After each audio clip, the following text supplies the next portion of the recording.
just go from where I started before.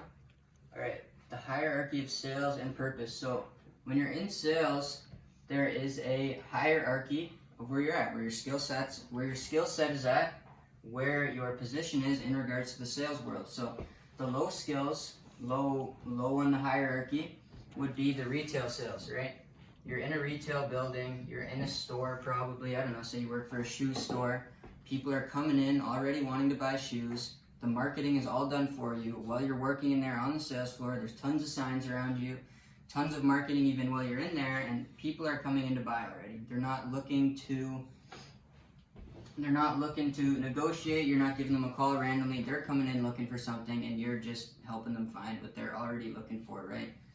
So retail sales requires very low sales skills, very easy. People are already coming in wanting to buy. Your sales skills don't really influence their buy that much unless you are a good salesman. Then you may influence them to buy more, but if you're bad, you could probably just stand around and they'll still end up buying if that's what they want, right? So low, medium skill set would be your door-to-door sales. Door-to-door is usually you have a product, it's a very short script, it's a couple minutes long, and it's straight to the point. Here's the offer, do you want it or not? Yes or no. They decide. Door-to-door is kind of low, medium sales skills there. Medium, on the hierarchy, medium sales skills would be your business-to-business, right? You have a service that you can offer a business, you're a business offering a service, you're bringing it to a business to offer the service to them, or you're doing business with another business. They need paper, you're a paper manufacturing company, and you're trying to sell them on why they should buy their paper through you, right? It's kind of the medium sales skills there. That's business to business. Now your high sales skills would be your entrepreneurial sales, right? Kind of selling somebody, I spelled it wrong, but whatever. You're pretty much selling somebody on an idea, something that's not even a real business yet, something that you want to do, something that you have an idea of doing.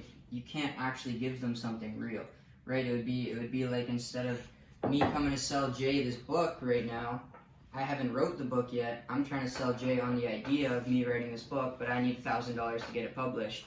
It's not real, I can't show him, but I'm like, dude, I have this awesome idea to write this awesome book. Can you give me the money to do it? Instead of, can you give me the money for the book, right? It's going to be a little more difficult, and that's why it's at the high skill of the hierarchy of sales scale. So, got entrepreneur at the top, business to business medium, door to door is low medium, and your retail sales are at the bottom of the bottom, right? Now you don't necessarily have to move through these in order. You can start up here, you can start down there.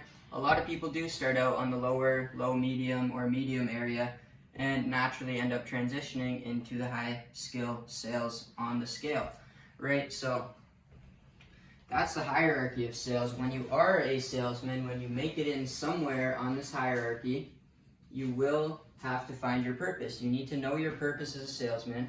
First off, what are you even there to do if you don't know already? What does it mean to be a salesman, and how can you be the most effective salesman possible, right? So you being a salesman, your job, your number one job as a salesman is to get a decision out of the prospect. Whenever you're getting a decision from the prospect, and whatever sale you're making, whatever cycle you're going through, there's going to be 5 outcomes you can get, right? You're going to have yes with a condition, you can get a maybe, you can get a no with a condition, or you can just get a flat out no, right? And your job as a salesman is to get a decision. So we're not looking for maybes, because that's not a decision. That's in between, right? We need to be able to communicate to them and make it clear that as a salesman, on this call, on this meeting, you need to make it clear to yourself, to your prospect even, that this is a yes or no decision. And that maybe isn't going to be good because it means you haven't done your job well, right? You can even maybe say that to them. Man, look, this isn't like, I'm not looking for a maybe now. You need to make a decision, yes or no. Is this something you want? Because if I don't leave here with a decision today, I didn't do my job well, and I'd be doing a disservice to you and your company, right? And get that decision, boom, right there. So, your other part as a salesman, that is your main job. That's pretty much your purpose in a nutshell, getting a decision out of the prospect. But how you can be an effective salesman, how you can be the most effective salesman, and live a prosperous career in sales where you're also happy, is never sell them something they don't need or that they can't use, right? I was on the phone the other day, and there was a guy who lives in a homeless shelter, and he really wanted to get involved in our real estate investing coaching services, but I didn't want to let him because I would feel guilty about it, because I know that right now he needs to take care of some other things before he can start worrying about getting into real estate investing. Because if he went and tried to do some of the methods we encourage people to do in our program, people wouldn't take him seriously because he's not in a position where he's secure enough in his personal life to make that effective. So instead I told him, dude, I'll sell you a few books, get started there, and when you have a few more things figured out, then let's talk more about this, right? Because it would have been more money if I sold him the coaching services or a bigger bundle, but he couldn't use it, and he wouldn't be able to use it, so I didn't want to do it. So never sell someone something they don't need or can't use, and that goes into the ethics of a sale. As well, when you are a salesman, you need to learn to embrace no's. If you cannot understand how to embrace no's as a salesman, every single day that you spend in sales, you are going to be miserable. You are going to hate it because you're going to get a shit ton of no's, man. You're going to get more no's than yeses, most likely. You have to understand straight up that 50% of your target audience, they're just never going to buy, right? You need to learn how to embrace the no's. A no isn't a bad thing. Maybe it's just not the right time for them. Maybe it's not the right service to them. And if it isn't the right service to them, why would you want to sell it to them anyways? Who cares if they say no? It's just not the right thing for them. That's completely fine. I don't want to give it to you if it's not the right thing for you anyways, right? So your top 3 traits as a salesman. Top traits of a salesman. Every single salesman, there's natural salesmen, there's non-natural salesmen. Whatever, that can be developed. Even if you're born more inclined to being good at sales or born not inclined to being good at sales, you can still develop skills and become good at sales. But some of the top traits all of the best salesmen have in common are these. They have ego at number 1, your ability to keep going. Your ego is knowing your self-worth.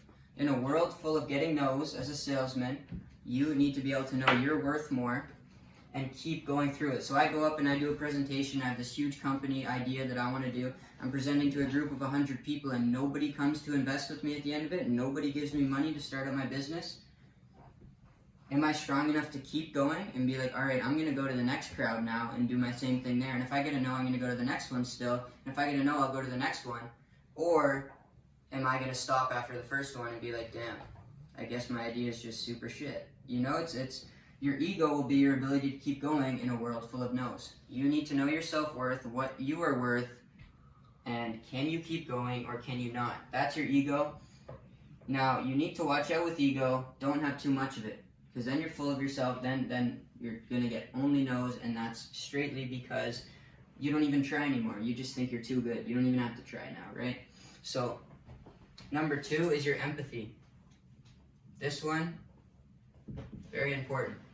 It's understanding the feelings of your prospect. If you know anything about when you're prospecting, when you're making a sale, people buy in emotions. They don't buy in logic. The ability to understand the emotions of your prospect is going to be so crucial to you making the sale. The ability for you to put yourself into their shoes, live what they're living so you can feel it, which makes them feel it more, and have an informed discussion about their feelings, which brings them deeper into their feelings, so that you can give them a solution to bring them out of their feelings or their negative emotion, will make the sale.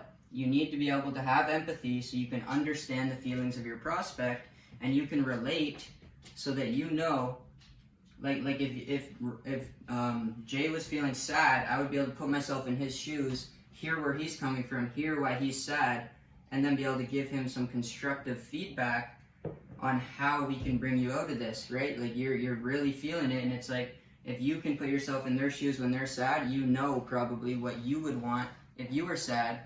So when you can put yourself in their shoes, you know what they need. You know what they would want. You know exactly what to say because you can understand the feelings of your prospect, right? The third one is passion. Now this one is, you can think of Grant Cardone's book, Sell or Be Sold. He says you're either selling all the time or you are sold on you and your company. Sell or be sold. You can either walk around selling, or you can be sold on your product, on your company, on yourself.